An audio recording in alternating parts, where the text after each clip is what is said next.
What is a Flaming Katy plant? As a plant enthusiast, I've had my fair share of interactions with various houseplants, and the Flaming Katy, also known as Kalanchoe blasfeldiana, stands out as a vibrant favorite.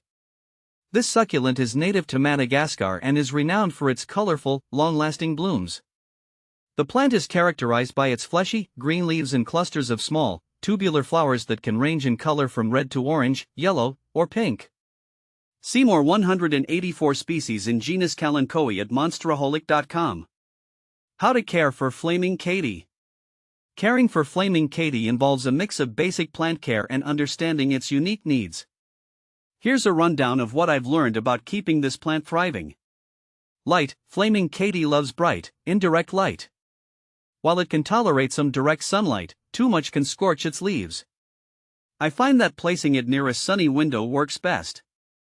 Soil. A well-draining soil is crucial. I use a cactus or succulent mix, which prevents root rot by allowing excess water to drain quickly. Watering. This plant prefers to dry out between waterings. I usually water mine when the top inch of soil feels dry. Overwatering is a common mistake and can lead to root rot. Temperature. Flaming Katy thrives in temperatures ranging from 60 to 80 degrees Fahrenheit, 15 to 27 degrees Celsius. It doesn't handle frost well, so if you're in a colder climate, keeping it indoors is the way to go. How to propagate Flaming Katy. Propagating Flaming Katy is relatively straightforward, and it's something I've enjoyed experimenting with. Here's how I do it. Leaf cuttings. I gently twist off a healthy leaf and let it dry for a day or two to form a callus. Then, I place it on the soil surface and keep it lightly moist. Roots typically develop in a few weeks. Offsets. Sometimes, the plant produces small offsets or pups. I carefully separate these from the main plant and pot them up in their own containers. How to prune Flaming Katy. Pruning Flaming Katy helps maintain its shape and encourages new growth. I usually prune the plant after it blooms, which is when it's in a dormant period. I remove any dead or wilted flowers and cut back any overly long stems to encourage a fuller appearance. This helps the plant maintain its compact form and keeps it looking its best. Is Flaming Katy toxic to cats?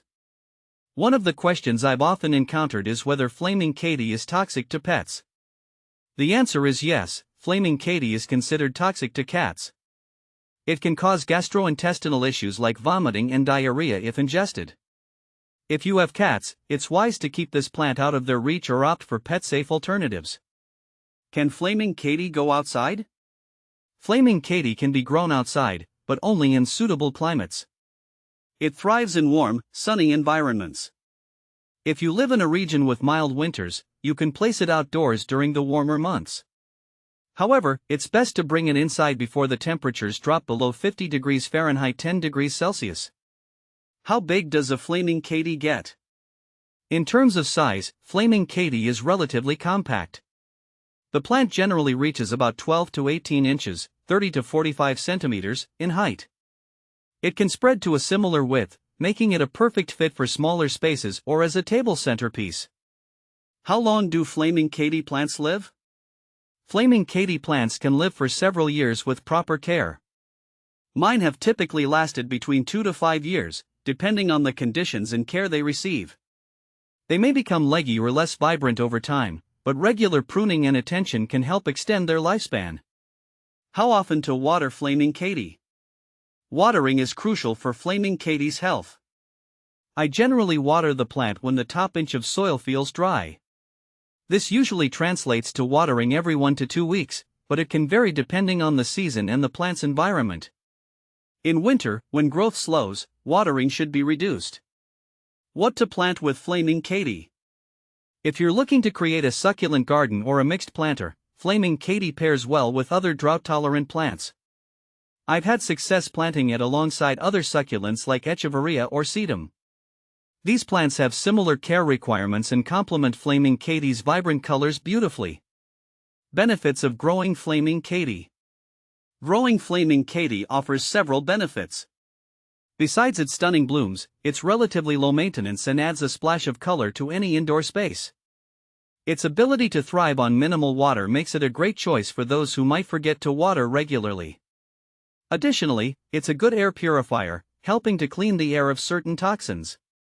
Common problems with Flaming Katy. Despite its hardy nature, Flaming Katy isn't entirely trouble-free. Common issues include overwatering. This is perhaps the most frequent problem, leading to root rot and leaf drop. Pest infestations. Watch out for pests like mealybugs and aphids, which can affect the plant's health. Leggy growth. This can occur if the plant isn't getting enough light. Regular pruning and adjusting its light exposure can help mitigate this. In summary, Flaming Katy is a delightful and resilient plant that can brighten up any space with its vibrant flowers. By understanding its care requirements and keeping an eye out for potential issues, you can enjoy its beauty for years to come.